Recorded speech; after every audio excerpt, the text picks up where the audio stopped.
from Apollo Performance, and I am Melissa McDaniel Grisham from Turning Point Dance Creations, and we are here with Carlos Sparks to talk today about how we can navigate the mental and physical challenges of tour life. This is a different show for us. I don't think we've ever done this, and we are so stoked to be here with someone who is on an active tour right now. Who knows what city Carlos is in right now? He could be anywhere. He could be there. He could be over there, anywhere. But we are excited to share or have him share his knowledge with us. If you are a first time viewer, because it is early in season 4, this is Beyond the Steps. We are a weekly video podcast that lifts up issues for performance athletes and dancers on issues such as racism and equity, sex abuse and prevention, nutrition, psychology, mindset, and dance medicine and science, which is always our very, very favorite.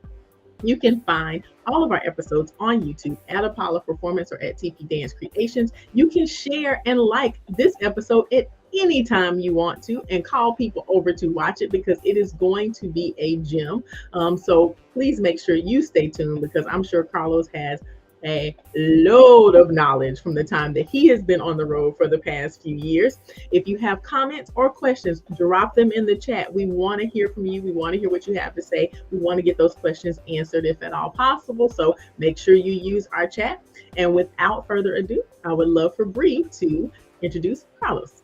Yeah, we're so excited to have Carlos back. What's up, everybody? Carlos Sparks Caraballo. Carlos, how do you say your last name?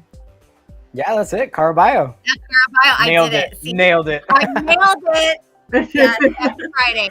Is a professional movement artist specializing in dance, tricking, and stunts. He has competed and performed in national dance competition, TV films, live shows around North America. Notable appearances include NBC's World of Dance Season 3 with the Upper Team, USA Hip Hop Dance Championships, a 4-time silver medalist, and currently on tour with the Jurassic World live tour. My kids are going to freak when they hear that because we love Jurassic Park, Jurassic World, Jurassic, all the things over here. But outside of performing, Carlos loves specialty coffee. I feel you on that. Spending time with his wife, bouldering, and playing spike ball. Carlos, what's up? How are you? I'm doing good. I'm happy to be back.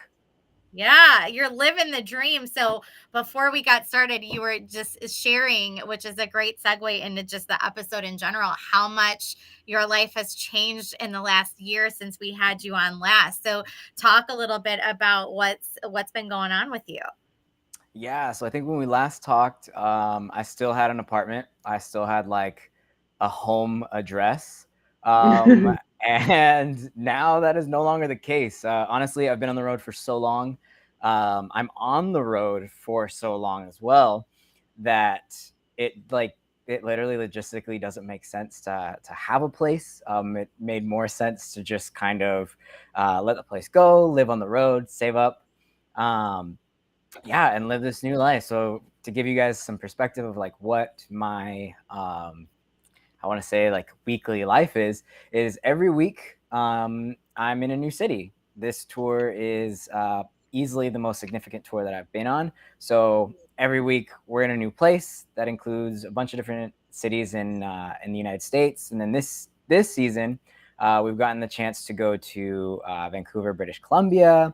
We've gone to Quebec City, Montreal, Toronto, and then we're even going to hit Mexico City next year at the end of this contract. Wow. So you're it's going pretty international crazy. even. Yeah. So how long is your contract with this? And this, I mean, again, it's a great segue. So yeah. So the first contract so this is my second season with this tour. right. The first contract included what's called a build. So it's basically this tour was going on in like 2019. The world changed in 2020. I don't know if you guys know why. But then this tour started right back up in I want to say 2022, something like that. Anyways, when it started back up, it was a lot of new cast, including myself. We spent several months in Florida doing rehearsals and essentially rebuilding the show. And then that contract on the road was about, I want to say 8 to 9 months. And then we took a break. We got about like a month break, want to say something like that. Actually, I think it was a little less than that. And then this contract is for a year, a little more than a year, because we have a break before we go to Mexico City. But yeah, it's about that long. And then if we choose to stay on, it'll continue on even further when we go fully international in the coming. That's fantastic. And I mean, and we're going to talk about this, I'm sure, today, but there's nothing better than having, as a performer, having that job security and knowing, you know, hey, I've got money, because that's the biggest thing about going on tour is like, it's great. You're making great money and you're traveling the world and all those things. And then the tour stops. And most people don't realize you have to like book your next job, and you don't know when that's going to be. So having that stability of a book show under contract, you know exactly when that contract starts, exactly when it's going to end, and having the possibility to extend that's amazing. Congrats to you. We're so happy for you. You look so happy. So that's fantastic. So I want to back up a little bit and tell us a little bit about what you do. Like, I know that you're a professional movement artist specializing in dance, tricking, and stunts. Like, that's what your bio says. But what is it that you're most known for when you're auditioning, and when you're, do you kind of broker yourself as an artist that can do it all? Or what are you more of a specialty artist? So I think probably if you would have asked me that conversation during the very first time that I was on here, I was definitely like dance and tricking. Like that was kind of the dream. That's what I thought that I would do. I was competing with a team called Exiles, and before that I was competing with another team in that same dance family. And we were competing at a high level. We were competing at Hip Hop International. We were placing, we were competing in the world championships, doing things like that. We got the chance to go on TV. That was awesome. So I was in, like many other dancers, in class, training, practicing, and thinking, okay, how can I make this dance thing work? How can I make this this tricking stuff work? And then I booked a job on a tour that booked me, like, because of my tricking ability, but as a part of it, they had stunt fighting. So my character was not only like a tricker and they had a section where it was just like flashy tricks and stuff like that on stage. It was a live show. But another part of this show had stunts and stunt fighting and stuff like that. And what was funny is that I never thought of this before, but as dancers, we're used to learning choreography. We're used to understanding like tempo and pace and storytelling, in the sense that a lot of times when we dance, we talk about the different textures that are sometimes even within one piece, especially if you're in the world of hip hop, where songs are mixed and you'll have 5 different songs, and the whole point of strategically placing those different songs is to have a different emotion, or to evoke a different emotion from the audience. All of those skills that I had been developing, some of them like subconsciously, just because of that's what the bubble I was used to, started to come in handy when I was learning choreography, learning how to figure out a pace between my partner and I, as far as when to throw a punch, when to take a reaction, what kind of acting beat, what kind of emotion, like what was my motivation for whatever the next action that I was doing. So I learned that that stunts, specifically like stunt fighting, is actually a lot more like dance than it is even real fighting. Oh yeah. That makes sense. And that was a skill that I never even thought of that. I'd never put that into a possibility, right?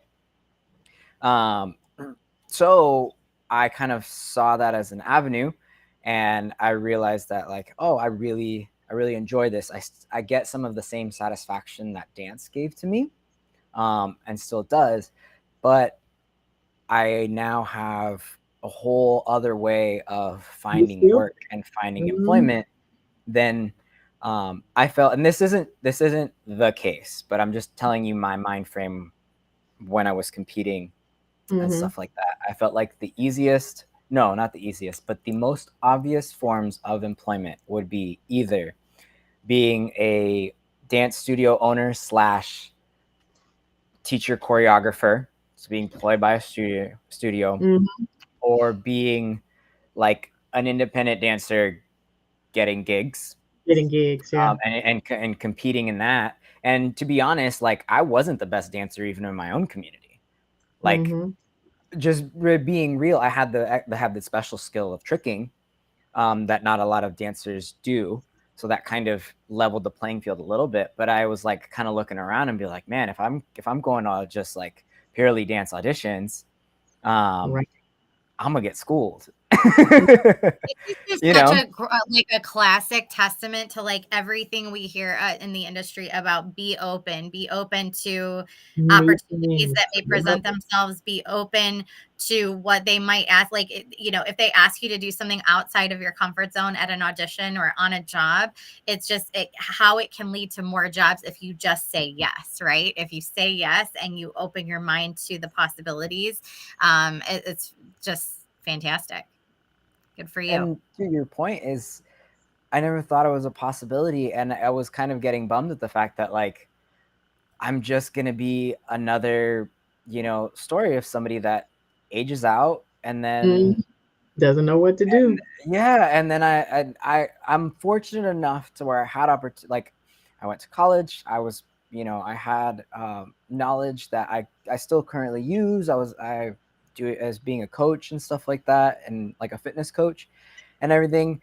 But it's like, man, it's kind of like I was still a bummer because I feel like I still had the capacity to do something. I just wasn't at that level, and I knew the reality of it. So I found stunts.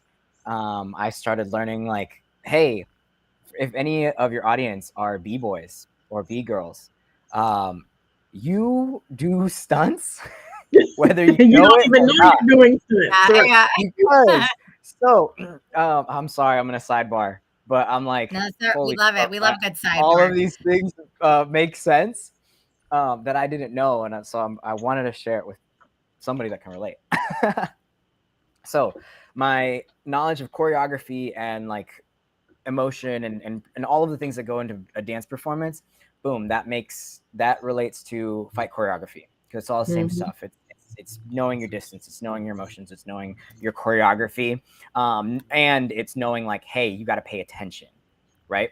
So even like a small skill like that, just coming from a dance background and being in that environment of like, we got to know because you don't want to be that weak link.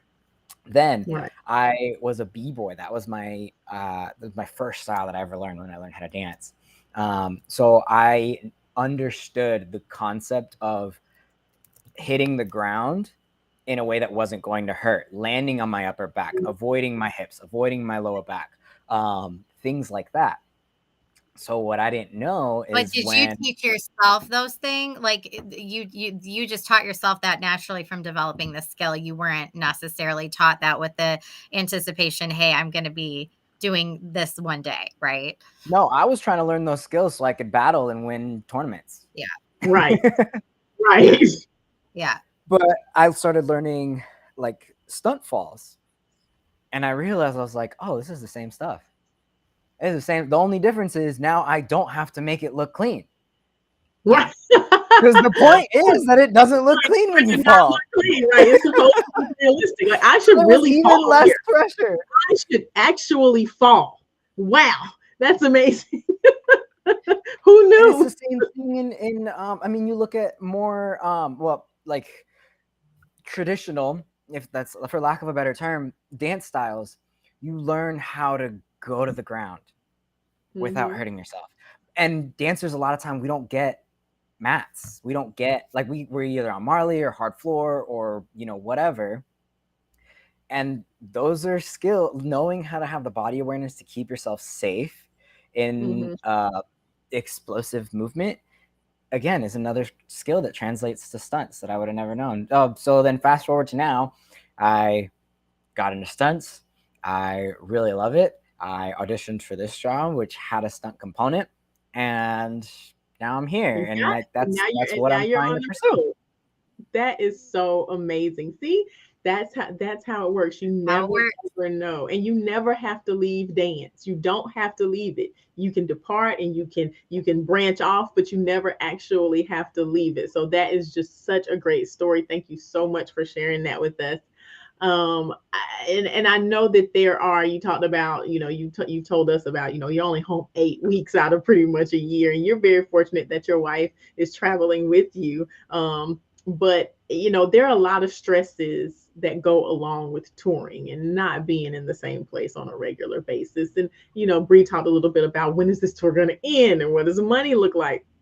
But do you think that performance athletes, dancers, stunt, and anybody who's on tour, do you think that the stress of touring gets overlooked or not validated, because sometimes people think you should just be grateful to be working? And it feels hard to say, well, yeah, I'm grateful to be working, but I miss my cat, or I'm you know, exhausted. I'm Yeah. exhausted, or I never get the food I like, or like those types of things. Do you think that ever happens? Do you find that that's a thing? That's a really good question. Um, I think it can. I think Hmm. um, I think just naturally, since as performers that are working, there can be that I don't know, that thought process that's like, hey, you're doing what you love, so you're not working a day in your life, like Hmm. that kind of stuff. And that's not wrong. I'm very fortunate. I'm very grateful, and I I get a unique fulfillment that not a lot of people in this world get from their employment. Hmm. So I'm Yeah. really, really fortunate for that. But yes, to your point, there's more than meets the eye, and there's a couple of different stressors that come from tour that you don't always hear about, and that's Hmm. kind of the point, because as performers, the audience that paid a lot of money, potentially depending on who's coming and the show that you're on and how many people and how many kids and all of this stuff, they paid a lot of good money, so it almost doesn't really matter what you're going through during the week. Like, you still got to put on a show, so we're used to that, right? um, but hopefully, and that's one of the reasons why I was happy to come on here, is I can share a little bit of those stressors, so that if anybody wants to come on tour and feels like this is the life that they would want to at least explore, maybe for a season or something like that, um, I can at least give them some insights as far as what I went through, so that way they can make the best experience for themselves if they're ever in a Hmm. Yeah. situation. It's all about taking it into our own hands and Right. making sure that we are coping and acknowledging our stress and coping with it the best way we can. But I know every tour is different. Every management company that runs the tours is different. So I know there's no, one size fits all answer for this question. I'll preface it with that. But are there specific guidelines for the frequency and spacing of performances within a tour schedule that help the performers avoid overexertion? Um, are there any current regulations for that? I would venture to guess no, but maybe not. How can is there a way that performers encouraged to collaborate with the management team or the tour organizers to ensure that that schedule is allows for adequate rest, or is that not a thing? How does it work? It depends, kind of like what you said, but I can at least give you a little bit of insight into that. Generally, that kind of comes down to your contract. Yeah, So for us, it's written into our contract, the like amount of shows and stuff like that we have. I've had other contracts that don't necessarily have like a show limit or like extra compensation for extra shows. It also depends on your show. So our show has a lot of different elements to it sure. that can only handle so many shows. Um, Hmm. so that changes things depending on if you're international or domestic. Even like even the same tour can change. Like the same show can change when it goes international, because the scheduling is different. Um, I've also found for another touring job that I had, because it was a shorter touring job, there were more shows because it was like a seasonal thing. And it's like we bang out these shows and then Then we you're move done. on to the next one. We hit them and then the next show, next show. Whereas like this tour that's a little bit longer has more days in between, but it's significantly longer. So, I mean, I know that's like such a non-answer, but at least it gives people an idea of the range of differences between even going on tour. Right. Yeah. Right. So if you guys are just joining, we're talking with Carlos Caraballo today about how performers can prepare for the mental and physical challenges of being on tour. This is Beyond the Steps. This is a show that we talk about all the issues that impact the dance community and performance athletes, from racism to gender and equity, sex abuse and prevention, nutrition science, and more, and psychology too. But today we're talking with Carlos again about how we can help performers prepare.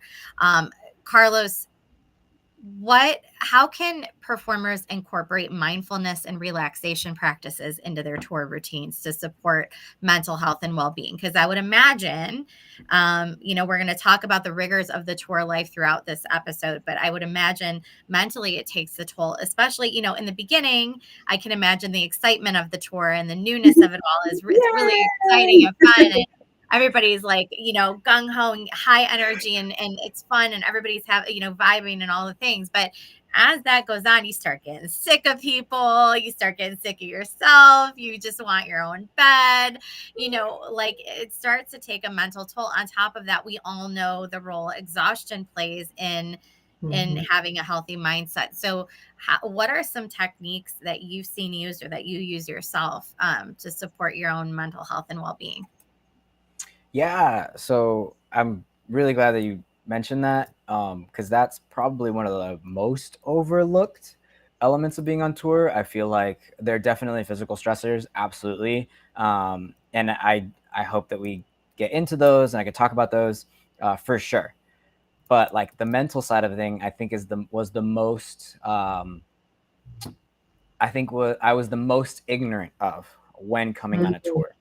I think some of the strategies that have personally helped me, I'm only one person, so I'm sure there's many other ones, but finding elements of routine in the lack of routine. So like I mentioned before, I'm in a new city literally every week. I grew up not in necessarily a major city. Like I was outside of Phoenix, so it wasn't like a rural town, but like I didn't like grow suburban. up. Yeah, Yeah, I was used to that, right? I wasn't. right. I didn't grow up in downtown cities where these arenas are placed, right? So that's very different for me. And every city you have to adapt. Like, okay, this is a funny way of illustrating a greater point. One of the most favorite things that I look forward to when I go home is being able to buy a gallon of milk, a full gallon of milk, and not having like, and being able to buy the regular size of things without, because we live in mini fridges and stuff like that. And it's like, you think like, oh man, that's such a first world problem. And it probably is. But like, also, if I'm trying to eat as best as I can, that's going to improve my mental health. That's going to prepare me for shows. That's like just even bringing me pleasure. Some of my favorite foods, right? Yeah. Sometimes they just don't fit, or sometimes in mini fridges it's too cold or it's too warm, and or like being able to buy a box of greens and being confident that it's not going to wilt, like little things like that, right? So a scenario that you just got off a week of shows, you've had like a 10-hour drive or something to like get the next city, you arrived at 3 a.m, whatever, you're tired, you're exhausted, but at least you went to bed, you like got up or whatever, and then like you wake up to all of your stuff being like ruined in the morning because the mini fridge like messed with you, right? add on to the fact that you're probably homesick maybe at this point, and and you miss your dog or your parents or your significant other, like all of these things, and like little by little it starts to gain on you. Mm-hmm. So for me, what I found is if I can find some sort of routine every week, that really helps. So when it comes to groceries, I have like a staple of lists of things that generally will stay okay during the week, even if the mini fridge doesn't work or Right. whatever. I find, which I know we're talking about mental health, but like when your regular daily stuff doesn't have to add to your normal stress, that Sure. takes a lot of stress off your mind. Yeah. Because it's something less that you have to think about. You can now think about, other stuff. Something that I like to do is I brought my coffee supplies, my little Okay. coffee bar thing. So I'm a coffee nerd. So I have my grinder, I have like my little pour over thing. You I brought your have own my coffee? scale. Oh yeah, like I have a grinder. I have like my pour over set. I have my little scale. Like everything's like travel size. This little collapsible kettle, and it's something so small, but like every It's the morning once I go comfort. find It's it, the comforts. Yeah. yeah, I get to go out and do that, and like I get to ease into my day. And no matter what hotel, no matter where I am in the world, like at least there's something that grounds me every day. So finding little like routines like that, it grounds me. I love visiting new coffee shops in every city. That's another thing that grounds me. I get to go and just enjoy those things. So I have little bits of routine. Staying on my working out and rehab during the week also helps me mentally. And then some other people on tour, I don't do this as much because I'm kind of a homebody and I like very much routine, but they love to find like what's the best taco place or what's the best whatever space, and that helps them kind of like decompress and enjoy the city and stuff like that. So Right. That's it was a those are long actually really good points. Like developing routines that you can take from one place to another. Like it might be going on a walk at 8 a.m. I can go on a walk at 8 a.m. in any city in the world at any point. Those types of things really, really can actually really help. So I totally get that. What about physically? So what are some of the most, I would probably say, I know there's probably a plethora. But one or two of the biggest physical challenges, and what strategies do you use to combat those? Well, and also I'm going to piggyback on that question because I know that sometimes there's a perception that performers that are on these big tours, they get very well taken care of. There's massage, there's physical therapists on staff, there's the resources that in your typical day-to-day dance career and environment you don't necessarily have available to you. So talk about all of that. Yeah, that can vary. That can Yeah. vary a ton, depending on what your show schedule is, depending on, the resources they have available. I've been on tours where they have an athletic trainer on staff that travels with you. I've been on other ones where they don't. I've been on tours where they have a section of space allotted in their equipment for physical fitness equipment that are available for the performers to use. I've been on tours where you got a hotel gym and That's what you got. kind of like figure it out. So I think the biggest tip that I could give that I honestly I will always try to maintain this as I continue on in this career is to build some sort of relationship with some sort of physical fitness expert, whether it's finding a sports performance / physical therapy clinic or practitioner in particular that you can build a relationship with. Whether you're injured or not, because a lot of times we're not like injured, but we're compensating like no other, as I'm sure many of the guests that have been on here have already talked about. We're super compensators. So even if you're not necessarily injured, if you think that being on the road is something that you want to do, build some sort of relationship with somebody back home, because that sort of stability. I have a big advantage that I'm from Arizona, and there's a clinic in Arizona that I've made a habit of going to every time that I get a break or every time that I have an issue. And what's fortunate is that clinic also offers like virtual Okay. appointments and stuff like that. So I kind of like have them as like part of my team. Have your own team. Having my own team. And unfortunately, I've gotten injured a couple of times. This is a very, very long tour. I've been battling several injuries.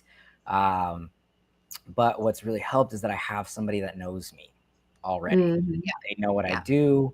I've gone back to them in person. Even if I didn't go back to them in person, I still work with them.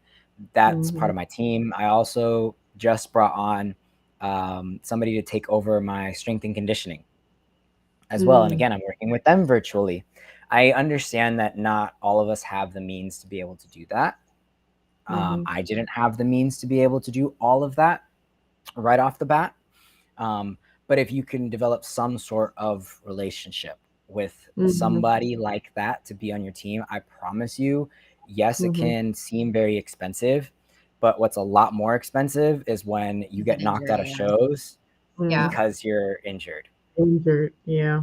So that's probably what I'm hearing from you though is that it really is up to the performer to make sure whether that resource is provided to you or not from the tour. It really is up to you as the performer to make sure that you have that well-rounded care available to you so that your body can sustain that. Is that right? Yeah, technology is an awesome thing. There's way more opportunities to get consistent care these days than there ever has been before. Absolutely. So I kind of want to hop back a little bit because you're talking about the the mental rigor. I just made up a word. I'm with it. Rigor, I like it. The mental rigor, the physical rigor, and you can be injured in any type of way. How do you advocate? Because you do have bosses, you have people who pay you, there are people who sign your checks. There are also people who are waiting for your job, who want to be on your tour and who want to fill your spot. How do you manage advocating for yourself in times where you do need more help or more support, or you may need a break, or you may be injured, and still having the courage to do that, knowing that there are shows that need to be done? Yeah, I think the answer I would want to give to that is like, I guess in three ways. Like one, there's your own performances, there's your soft skills with your management, and then there's like the more formal, like, I guess there's still soft skills, but it's a more formal setting. So I'll kind of split this up in three ways.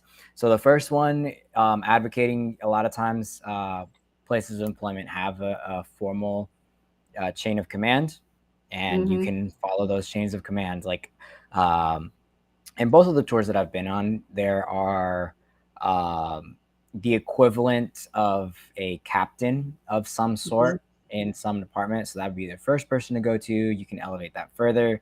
I've been on tours where we've advocated as a team, and we've wrote letters and had conversations with our management about certain issues.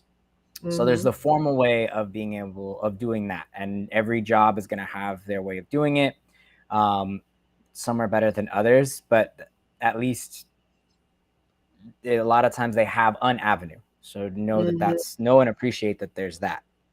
The other side of it is, I find that if your soft skills are honed in, and I went into a tour with that purpose and wanting to be that type of person.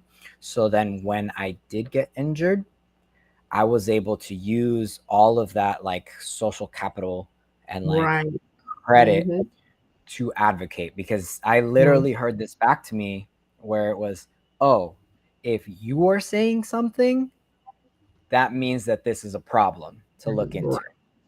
Right. So sometimes being strategic about what you bring up, when you bring it up, what kind of like social credit you've built up for yourself, that all contributes. I know it's just rehearsal. The way that you act in rehearsal can affect when you ask for something. It's not manipulation. It's just humans. Well, it's knowing how to play the game. I mean, let's be honest. Absolutely. That's part of the intelligence of that we develop as human beings. Like, you're not taking advantage or manipulating, but you're playing within the confines of the system that was built, right? So I don't think there's any shame in that at all. And I think some people look at that as favoritism. Like, even in a studio setting with students, you're like, oh, well, she got to be absent because she's her favorite. Well, no, I know she's really sick when she's absent because she shows up daily, 100% there. You know, and people do mistake that for favoritism. Oh, you're playing favorites. Well, why does that dancer get to do that? Well, because that dancer has developed a track record of being there, dependable, engaged, and ready. And I would love for people to make that connection, that it's not favoritism. It's actually because you've built the social capital that you need in the relationship, and the reputation. Reputation matters in this situation. Yeah. We're in a unique industry where it's not like we're necessarily in sales where they can objectively look at the numbers that we bring in, right? But we still are evaluated in our performance in different ways. And we can use that to our advantage, because at the end of the day, like, everybody has an interest in this. And if you can make the lives easier for the people above you, when it comes time for you to request something, they can make the life a little bit easier for you. And then the last like element to advocacy is being like having the perspective that depending on how long your tour is, and this is a huge learning lesson for me, it is a marathon, not a sprint. There are people even on this tour that have done more shows than I have, and there's people out there that are probably listening that have done twice as many shows, but the point still stands. For example, just with this show alone, I've done this show easily over 200 times. Wow. Easily. And this like in the course of maybe like in a year or something like that, we passed that mark. A long time. So knowing, I'm trying to like strategically figure out how to say this, because I'm not saying to not give your full presence and intention.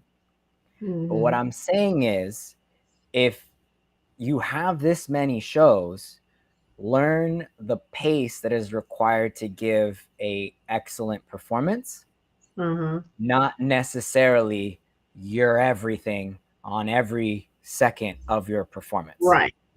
Pace yourself. Exactly. It's kind of like in a dance performance. And yes, I know that they even watch the back. But regardless, there's still a difference between the person that's front and center in that section and there's a person that's like back left.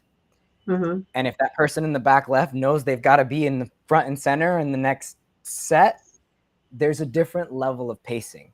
So learn that pacing, especially when you do the same show so many times. Like, just because we're amazing creatures, we condition for it.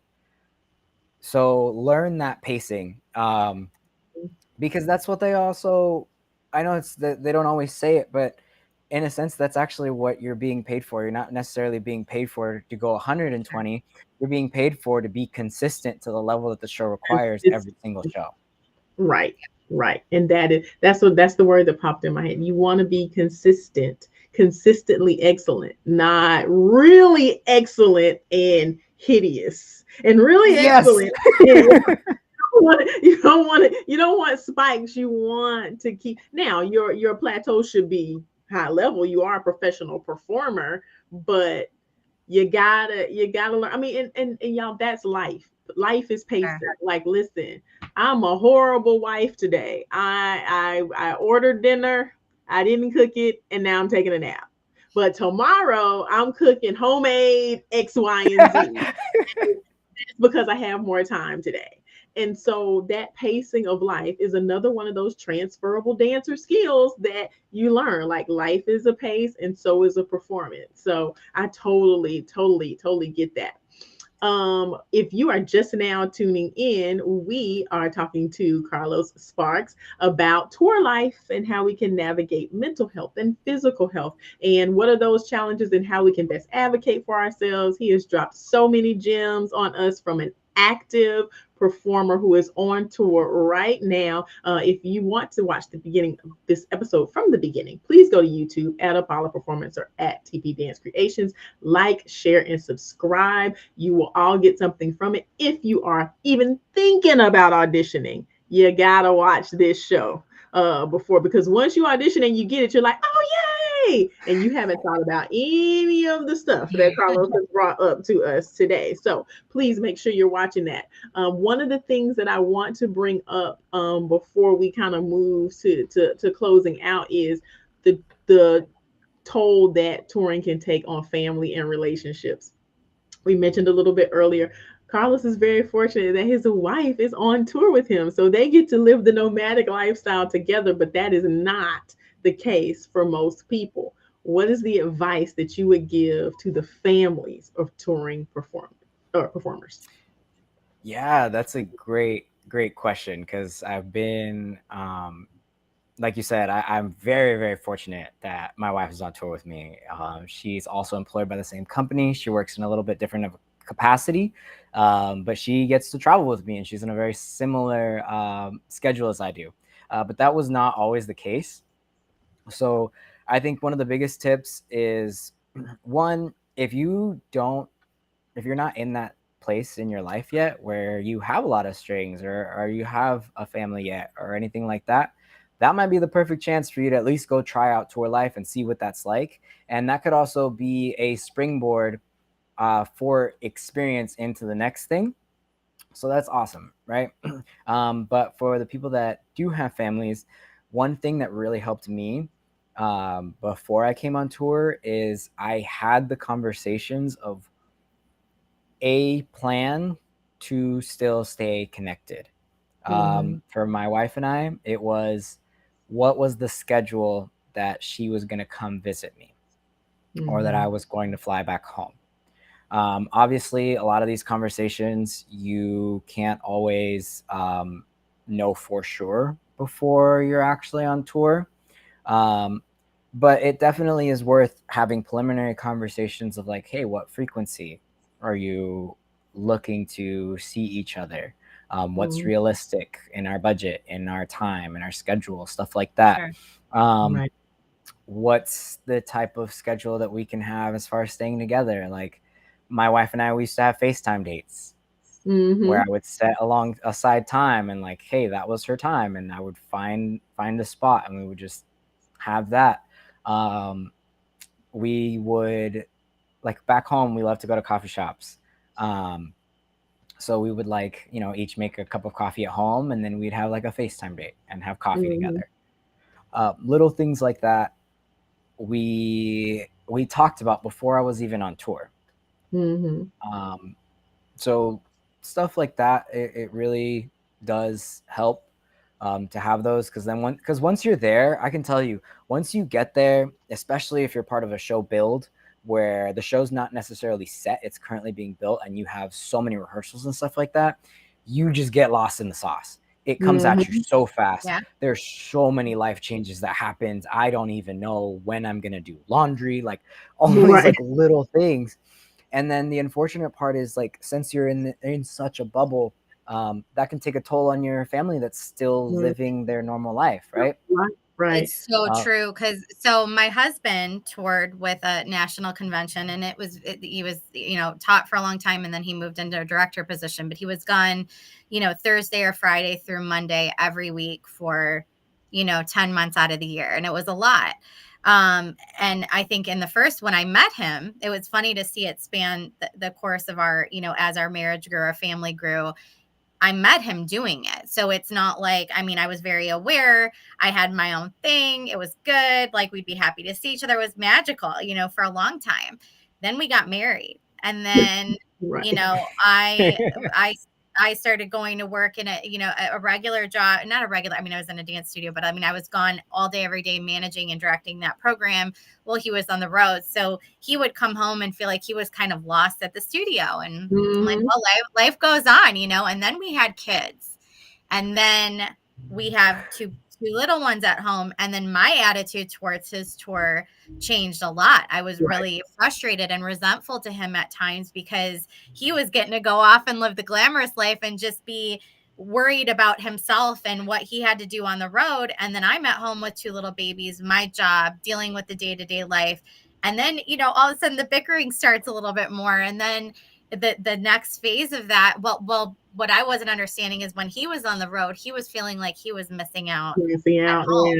And so then the next phase was he got so burned out with the travel, and not saying that this would happen to everybody, but for him, it just the non-negotiable was the kids. Like, he just wasn't willing to miss any more of their, he would come home and be like, they're bigger. They've gotten older. Like, I miss this, I miss that. And, at that point, that's when we had to figure out as a family, the changes that made sense for us. And then the pandemic kind of happened and made that decision for us. And now he's home all the time. And then the final piece of that is now he's home all the time. And I'm like, do you need to go on the road a little bit more? And I'm like, now he's here all the time. And I joke, I'm so grateful because we are able to pick up our kids, drop them off. And it's wonderful because they have us here for everything. And we didn't have that for so long. But I'm just saying there's so many stages to this that affect a family,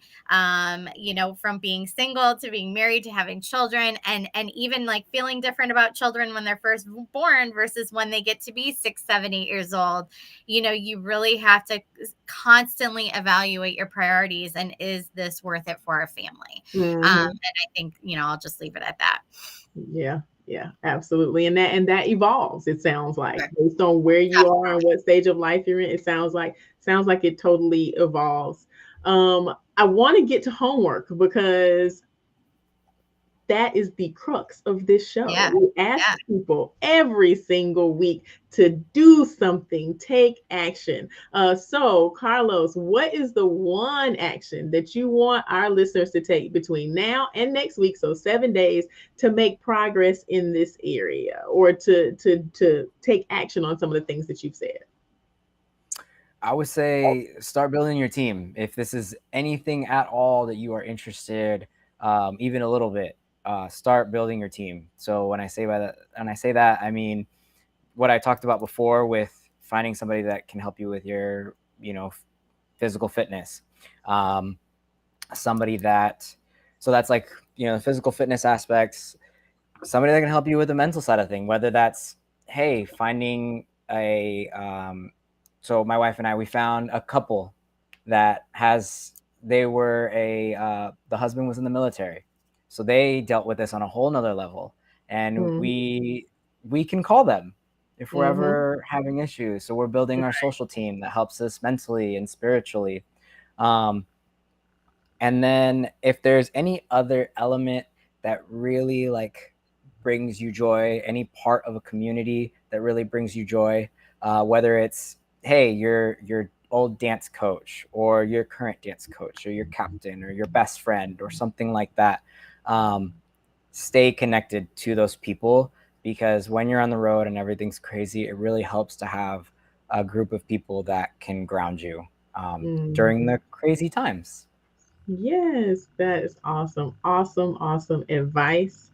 We also have our homework that we give you every single week to take the Steps Initiative. It is a totally free course that has a number of learning resources around racism and equity, sex abuse and prevention, nutrition, psychology, dance medicine, and science. You name it. It is not by any means everything you could possibly need to know, but it is the start to getting to everything that you could possibly ever need to know. So please log on, take that. You can find that at Apollo Performance. And Bree's going to drop that right there on the screen there for you to be able to find that.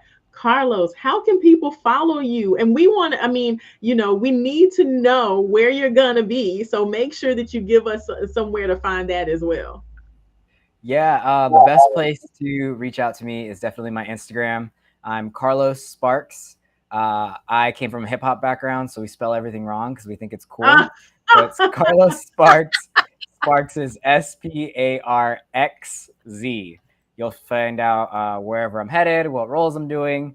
If you have any advice, if you guys are thinking about going on tour or anything like that, shoot me a DM. I try to answer those and give you any insights that I can.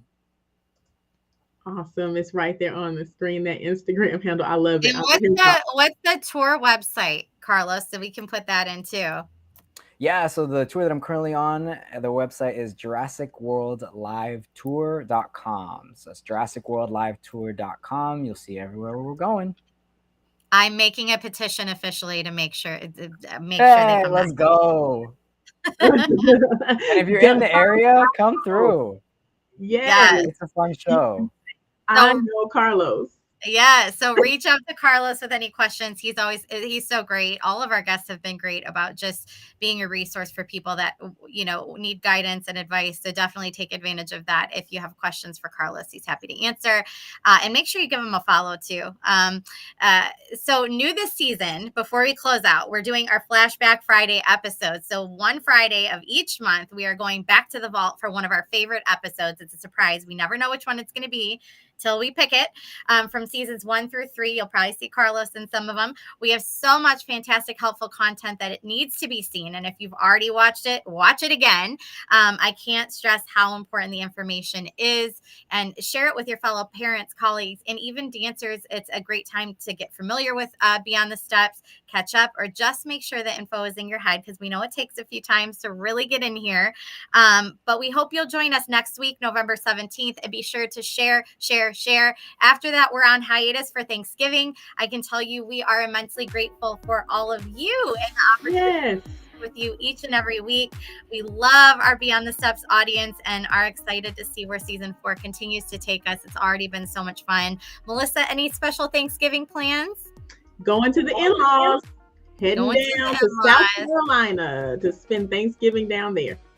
And y'all, I want you all to say a little prayer for me, because I'm hoping that we're going to get the word that the new house is ready, and I'm going to be getting ready to move into the house.